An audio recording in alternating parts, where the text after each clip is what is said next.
आखिर डर उन लोगों को क्यों लग रहा है? इसका मतलब चोर की दाढ़ी में तिनका। क्या आप झूठा फंसाओगे उनको? दुश्मनी निकालोगे आप उनसे? हमारी कोई दुश्मनी नहीं। हम कब दुश्मन है? हम कब दुश्मन है भाई?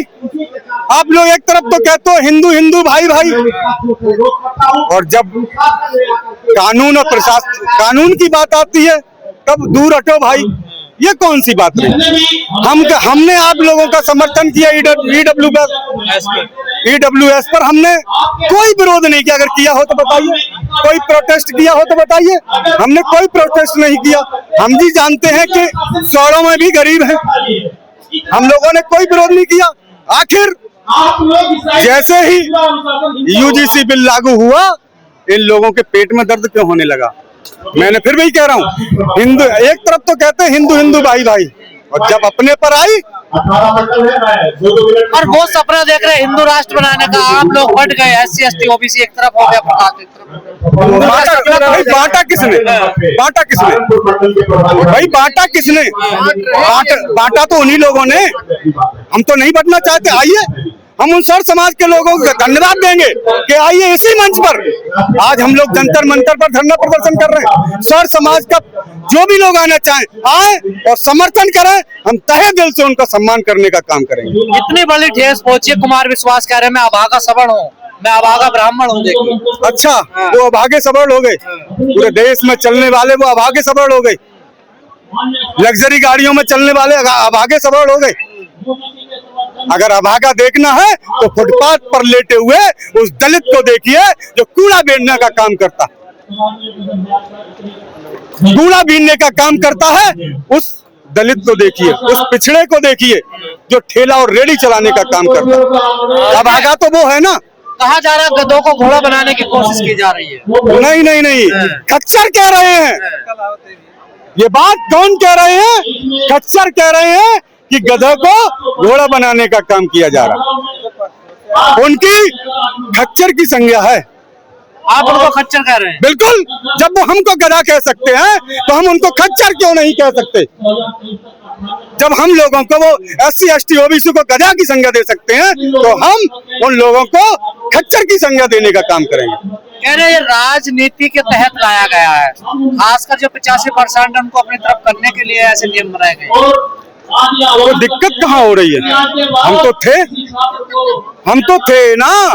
85% उनको दिक्कत क्यों हो रही है? आखिर वो हम लोगों को नहीं मिलाना चाहते अपने में।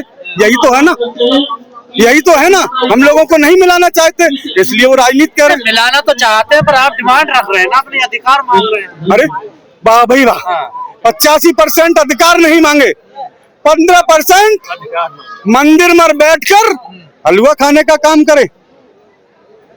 मंदिर पर बैठकर हलवा खाने का काम करे। तो आप भी हलवा खाना चाह रहे हो? नहीं, हम हलवा कहाँ मिल रहा है, वो खा रहे हैं। अगर उनका हलवा छिनेगा, उन्हें ये डर लग रहा है ना कि कहीं ना कहीं मुझसे कुछ छीन लिया जा रहा है, इसीलिए तो चिल्लाने का काम कर रहे हैं। हम तो अपना हक मांग रहे हैं। हम तो अपना हक मांग रहे हैं। जो बरसों से SC ST OBC पर प्रताड़ित किया जाता था, उसको ये बिल समान लाने का काम किया। हमने हक छीना कहा है तो आरक्षण और मिलता है। आरक्षण मिलता है, क्यों ना मिले आरक्षण? आप बड़ी बड़ी गाड़ियों में घूमे। भारत देश में UGC बिल लागू है, यूनिवर्सिटी ज्ञान कमीशन का जो बिल लागू है, ये समता बिल है। और इस बिल के लागू होते ही इस देश के जो मनवादी ताकतें हैं उन पे पता नहीं किस बात के पेट में दर्द हो गया। जो लोग हमेशा से चाहते थे कि असमानता इस देश में बनी रहे, और जब जब समानता की बात होती है ये इन लोगों के पेट में दर्द होने लगता है। अपनी जनता पार्टी के राष्ट्रीय अध्यक्ष माननीय स्वामी प्रसाद मौर्य जी ने इस बिल का अध्ययन किया और अध्ययन करने के बाद उन्होंने पाया कि इस बिल का हमें समर्थन करना है, क्योंकि ये बिल समता बिल है। समता बिल है क्या? जाति, लिंग, भाषा, क्षेत्र के आधार पर, जन्म स्थान के आधार पर अगर किसी के साथ भेदभाव होता है तो उसको रोकना चाहिए। और जैसा कि सुप्रीम कोर्ट की मॉनिटरिंग कमेटी ने अध्ययन किया और अध्ययन के बाद ये पाया कि इस देश में 3000 से ज्यादा ऐसी घटनाएं आई हैं जो कि उन घटनाओं में एससी समाज के लोग, ओबीसी समाज के लोग, एसटी समाज के लोग, यहाँ तक कि 50% की आबादी जो महिलाएं हैं उनके साथ, इस देश के दिव्यांगजन उनके साथ, यहाँ तक कि जो लोग विरोध कर रहे हैं उन्हीं के समाज के जो ईडब्ल्यूएस इकोनॉमिकली वीकर सेक्शन है उनके साथ भी ये लोग भेदभाव करते हैं। तो ये लोग सवर्ण समाज इसको मानने के लिए तैयार नहीं है। सवर्ण समाज के जो कुछ लोग हैं, जो चंद लोग हैं, इन्होंने उन लोगों को बरगला रखा है। मैं उन सभी से, उन सवर्ण समाज के जो ईडब्ल्यूएस सेक्शन के लोग हैं उनसे सबसे अपील करता हूं, उन बच्चों से अपील करता हूं, ये समता बिल है और ये समता बिल आपको भी संरक्षित करता है। आपके साथ जो भेदभाव होता है उस भेदभाव के लिए भी ये बिल बना हुआ है।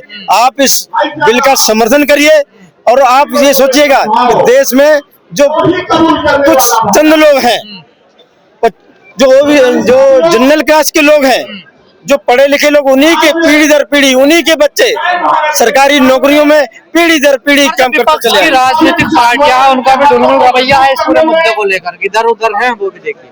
जी बिल्कुल, इस देश की जो विपक्ष की पार्टियां हैं, मुझे नहीं समझ पता आ रहा है कि ये 10% के जो लोग हैं, जो जनरल क्लास के लोग हैं, उनसे क्यों ये डर रहे हैं, जबकि ये लोग चाहते हैं कि देश में मनुस्मृति लागू हो। जैसे कि जो बड़राध में तेल कुमारा, सुपज कुमार, कोल कलवारा जैसी बातें जो लिखी गई, तो हम लोग हमेशा से इस बात का विरोध करते रहे। मनुस्मृति तो ठीक है, ग्रंथ राम भद्राचार्य कहते हैं, आप लोगों ने पढ़ा नहीं है, आप झूठी अफवाह फैलाते हैं मनुस्मृति को लेकर। अब उनको लगता है कि ढोर गंवार शूद्र बसनारी सकल तालना के अधिकारी, तो गंवार शूद्र की जगह भैया ब्राह्मण कर लें। इस देश के जो धर्माचार्य हैं वो अपना नाम रख लें, वही ताड़ने के अधिकारी है, वो अपना कर क्यों नहीं कर लेते, शूद्रों क्यों लाते हैं। पर तमाम विश्वविद्यालयों में जिस जंतर मंत्र प्राप्त है, यहाँ भी कई बार विवाद हुआ कि इस आंदोलन के थ्रू ब्राह्मणों को टारगेट किया जा रहा है, उनको गाली दी जा रही है। इस देश के, मैंने क्या कहा है कि इस देश के जो ब्राह्मण हैं वो उसका विरोध नहीं कर रहे हैं। जो लोग चाहते हैं कि देश में समानता बनी रहे, सबके साथ न्याय हो, किसी के साथ अन्याय ना हो, वो कोई भी इस बिल का विरोध नहीं कर रहे हैं। कौन विरोध कर रहा है?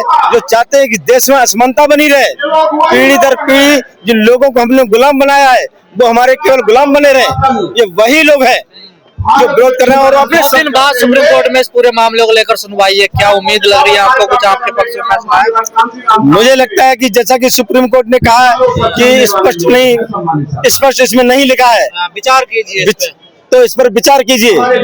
तो ये जितने लोग हैं इनको तो इस समझ में आ गया है, जो लोग यहाँ पर धरना देने आए, कोई 5वीं क्लास पढ़ा है, कोई हायर एजुकेशन कर चुका है, कोई ग्रेजुएशन कर चुका है, कोई डॉक्टर है, कोई इंजीनियर है, ये क्या तो समझ में आ गया। लेकिन दुर्भाग्य इस बात का है कि इस देश के सुप्रीम कोर्ट को पता नहीं कैसे नहीं समझ में आया कि क्या स्पष्ट है। चलिए ठीक है, स्पष्ट भी कर लीजिए, लेकिन देश में जो गरीब है, किसान है, मजदूर का बेटा है, वो अगर यूनिवर्सिटी में जाता है, उसके भेदभाव होता है, तो वो भेदभाव नहीं होना चाहिए, वो भेदभाव रुके। इसके लिए ये नियम बनाए गए और हम इसके पक्ष में हैं। और ये कहा जा रहा है जब 2012 का SC/ST के लिए था पहले से ही नियम कानून, तो फिर ये अब नया नियम लाना और OBC को इसमें ऐड करना, ये क्यों जरूरी?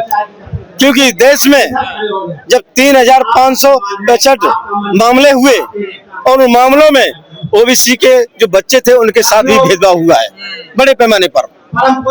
मैंने क्या कहा कि जन्म स्थान के आधार पर भेदभाव, जाति के आधार पर भेदभाव, भाषा के आधार पर भेदभाव, तो जब इनके साथ भेदभाव हुआ है, इसीलिए भेदभाव किसी भी प्रकार का हो वो भेदभाव रुकना ही चाहिए। कहा जा रहा है इस नियमों से जो सवर्ण क्लास, अपर कास्ट है, वो खतरे में आ जाएगा। देश में 302 भी कानून है? मर्डर करेंगे तभी तो 302 लगेगा। देश में 307 भी कानून है, जब हम हत्या का प्रयास करेंगे तभी तो 307 लगेगा।